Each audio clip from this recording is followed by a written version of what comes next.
So, Drag Queen Story Hour?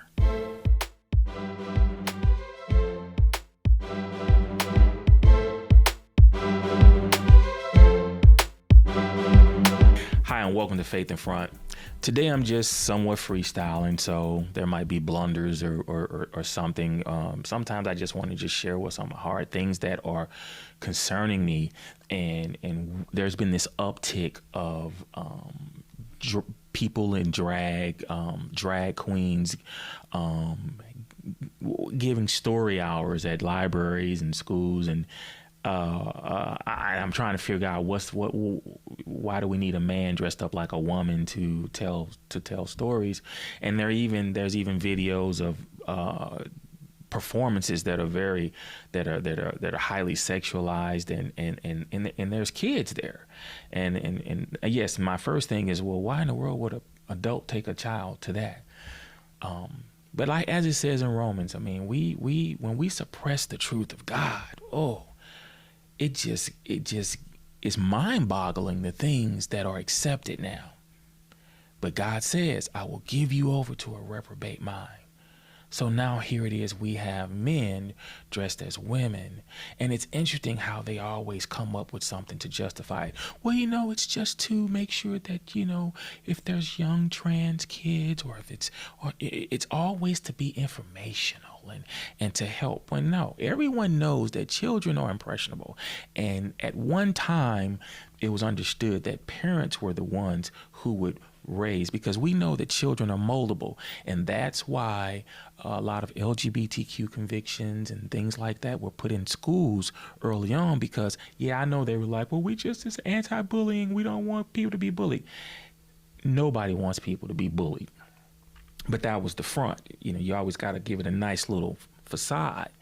Okay, so when Obama, during that administration, and when he changed his position on marriage, and like, anybody can love who they want to love, and then Biden, jumped on board and stuff like that. And so now we've got all these convictions that are being taught to kids under the guise of, well, we just want, people to be informed. No, it's indoctrination, because just like we know that kids are moldable. And what the school board and the government has said is that, well, we will mold them to the type of people we want them to be molded into. That's all this is about.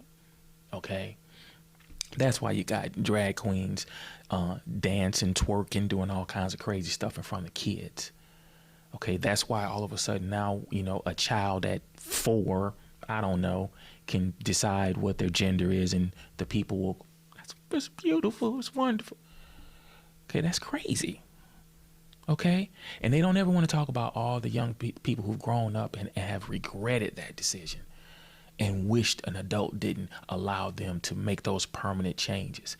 Now here it is, you have this adult woman who can't have kids. Okay? So I'm just kind of putting it out there. And one of the lies that has been bought in the church is that you don't talk about politics. And why is that? Because a lot of these things that we're talking about, they have been labeled political subjects. Okay? See, you make it a political thing because most people have bought the notion that you don't talk about politics, especially in the church. But no, God made everything, so we talk about everything. And I'm just going to ask a question, and you can put it in the comments. Okay, I've got a list up here of things that Democrats in the government push. They promote. Not all of them, but the majority of them.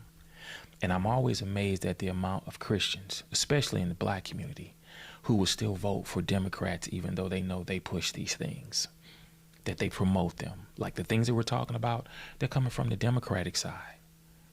Okay, I'm not saying you got to vote Republican. I just want to know, what is it that the Democratic Party is giving you that makes you give a pass to all of these things on this list? Like what makes you still vote for them?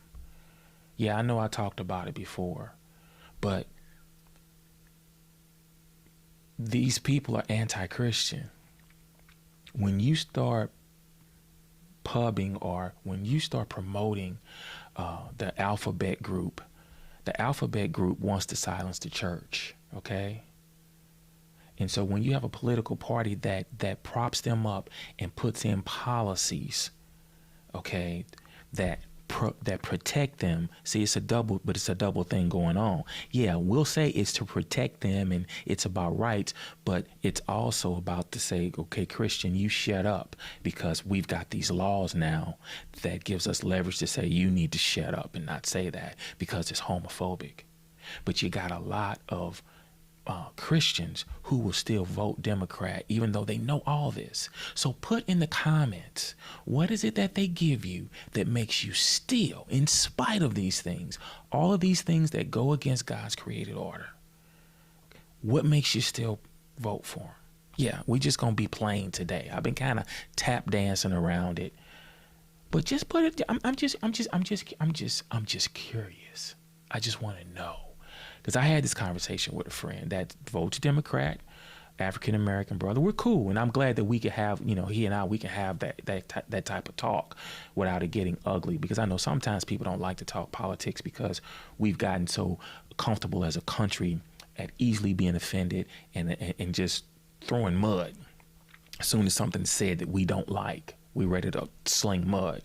So I just want to get some. I really do. I want to get some understanding. I want to get some clarity on, in spite of everything on this list, what is it that the Democratic Party, what is it that they give you that makes you overlook all this and say, I know they're going to push it and it's going to make the morality of the country get worse.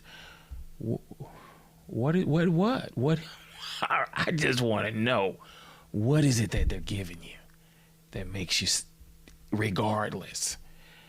Okay, just put it in the comments. I'm just curious, because I know this narrative is what those other guys, Republicans, they're racist.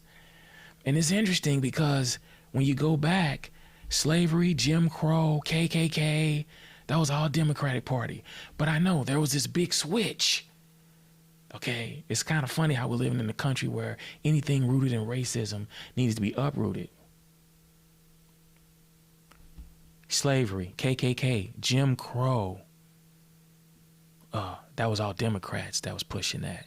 And even in during the civil rights movement, it was the Republican Congress that passed it. Yeah, I know we had a Democratic president, but they kind of got the credit because it was a Democratic president. But I know some big switch happened. But when I did research, I think it was only 2 Democrats that became Republican or something like that. It's a big switch, okay, that happened. As Jack Hibb says, Pastor Jack Hibb says, we need to live like Jesus could come back anytime, but we also need to decide like Jesus could come back in 100 years, because that way we are looking out for the generations to come. It's too many Christians looking at all these crazy things and just going, well, the Bible says it's supposed to get bad. No, I'm going to keep hammering it. Jude 3, be contenders for the faith. We also says, we're supposed to occupy until he comes. All of this needs to be kept in mind. And so I'm going to keep hammering that because it's that serious. It is that serious. Why? And why am I hammering it? Because what is this about? We have to keep our faith in front.